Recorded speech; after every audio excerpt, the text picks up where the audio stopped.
Hey guys, PJ the Audi Tech, and I decided I wanted to have some very raw video for you about what I do on a daily basis. So you guys know I have a day job, I work at Audi, and then my weekend job is whenever I have work or whenever a consultation is needed for a particular German car, usually Volkswagen Audi group cars, I'll head over to one of the side shops I work with. One of the main shops I work with is German-line Motorsports. I come down here and handle all their Volkswagen Audi group cars. So I decided, since it does take me some time to shoot videos for you, and I can't shoot videos at Audi because Audi doesn't like me shooting videos in their dealership, until I have my location set, I decided my daily work at the outside shop, and then I am going to drop a video very soon, might even be today, of my house where I'm modifying to actually do major work there.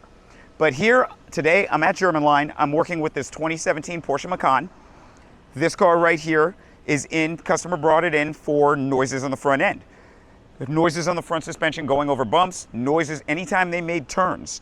They're also having some noise in the back, and to top it off, their horn doesn't work. So what I've done, I got a call from German-line. They asked me to come down here when I could to take a look at this and see if I could figure out what's going on. I said, sure. So now I'm here, and I decided to give you guys the video that I give the customer to let them know exactly what I see going on with their car. It's one thing for a shop or any shop to tell a customer, this is what's wrong with your car. I find it's better to show them on video. I've been doing it this way for a long time. I do it this way at Audi, and I do it for German-line as well. So we're gonna do a walk around on this, and then after that, we'll look at the interior. Now, I'm very familiar with the platform, so it was easy for me to get right away and see what the core issue with the vehicle is. I'm going to go ahead and let me just grab my flashlight here so I can actually come down, because there's some things I'm going to tell you about under the hood as well as in the back of the car too. So first and main order of business is the noises going on in the front of the car. So as I looked under the vehicle, and I don't think I need to go and show you, but you know what? Let's see, I'm already here halfway up. The reason why I have the car kind of lowered on the ground is because I want to show you some things very easier from the top of the vehicle as well. But that's your axle on the driver's side. It is completely separated, cannot be repaired, needs to be replaced. It's identical on the passenger side. Now, to show you what is going on with the creaking noise that you're having, which is a terrible creaking noise after I drove the vehicle, and excuse me for jumping right into this, I came directly here from my day job.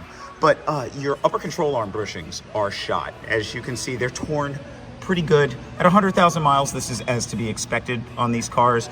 Porsche, as well as Audi and Bentley, use a 4-link design for their longitudinally mounted engine cars. These components tend to wear pretty quickly. Usually I see them go at about 60,000 miles. I think that maybe the last time the car was on the lift, that might have been the straw that broke the camel's back. But this is something that is considered maintenance on these cars. It will need both upper control arms to be replaced on this side, and I wouldn't want you to leave the building only having one side done and then the other side breaking on you, because these are on their way out as well. You can see the cracking starting to form there.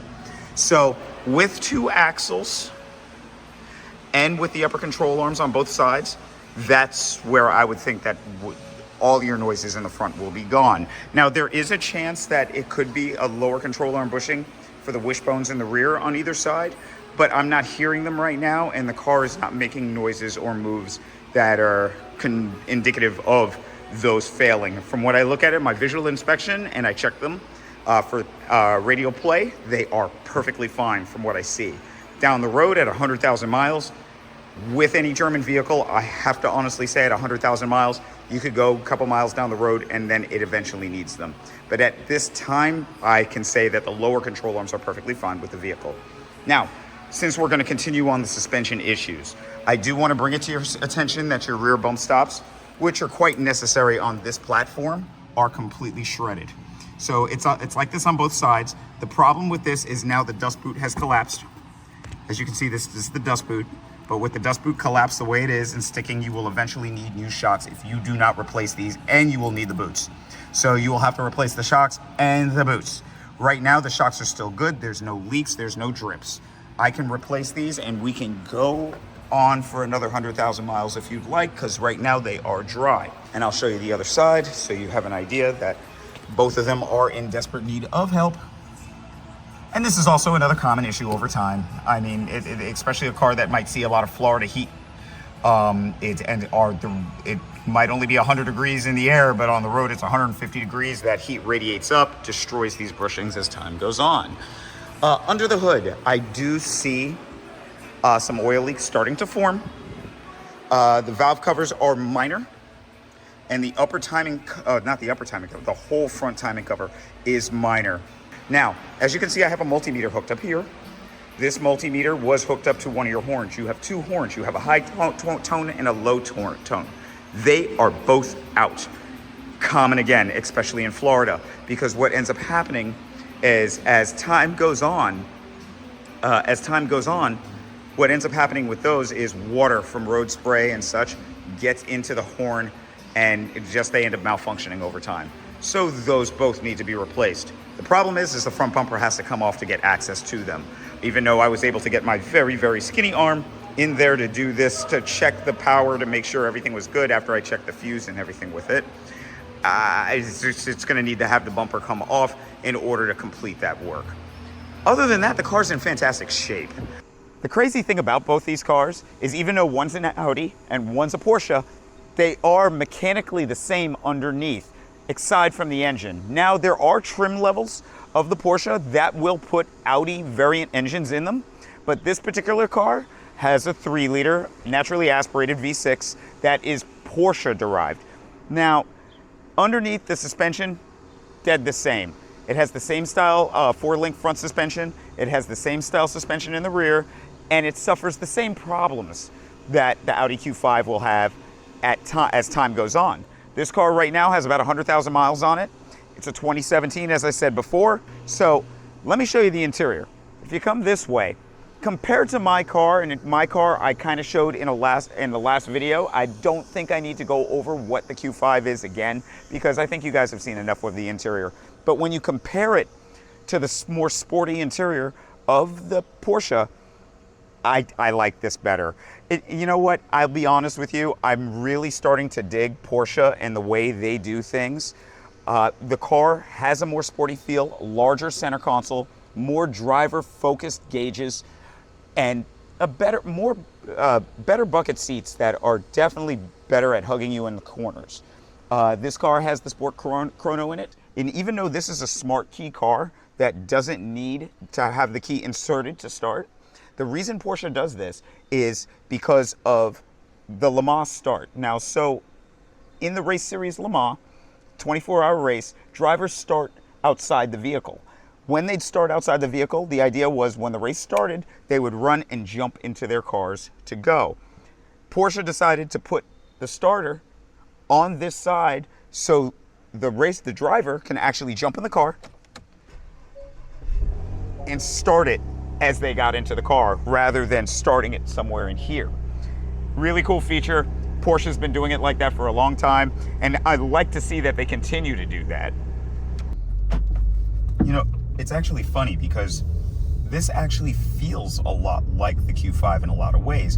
Everything does feel a little tighter.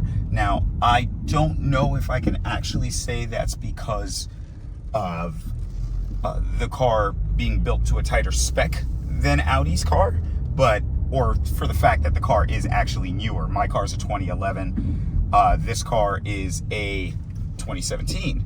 But I can honestly say that compared to some of the other, the second generation Q5s that we have, that I get at work, this is definitely a tighter, more sporty feel. But you might be able to actually hear it too. So there is a horrendous clunk coming from that side as well, and you probably heard it there too. It's not very reassuring to drive. I've already checked it out. I know what it is, and obviously you're going to see it too in the walk around video that I did. But the car itself is still amazing. One thing Porsche loves to do is buttons. Their center console has a lot of buttons. The entire climate control is here spread out over both sides, dual zone in the front. I believe there's a single zone in the rear as well, but there's just buttons everywhere. Buttons for suspension, buttons for lane assist, buttons for the stop start. There's just so much going on that you would have to get used to. But I could understand that if it was your personal car, this would be easy to deal with. But for somebody who's driving it new, you know, it is fun. I can actually hear the CV joint clicking on this side as well. So I have recommended 2 CV axles for this customer in the front. The backs are fine. They probably are going to need brakes too, but the main thing, because we don't, you know, it gets expensive with these cars, it's going to be multiple visits to get this car right, is we're going to be doing the CV axles, and we're going to be doing upper control arm bushings, because the upper control arm bushings in this car are shot, and that's contributing to the noise that they're having as well. I also found in the back, both their bump stops have separated. Now, that wouldn't be an issue normally, other than accelerated wear on your shocks, just because of exposed, basically the shocks are now exposed. But because of the dust boot is connected to the bump stops on this vehicle. So I told the customer about them. They need to be replaced. That's something that'll be happening as well. Other than that, the car is great. I'm actually considering getting one of these for my girlfriend as well. She's the one actually holding the camera, and I think she'd really appreciate one of these over an Audi. And maybe there's a future working on more Porsches as time goes on. I don't know. I see a few of them here each month, but I would like to see these a lot more, considering that I've worked so long with Audi. I wouldn't mind hanging around Porsche a little bit more. But that's what I got for you guys. I appreciate you guys watching me, and we'll see more. There's more videos to come. I actually have another video with a Q5 that I'm going to put up with this at this site as well. But a little bit more of my day, my work day. Talk to you soon. Bye.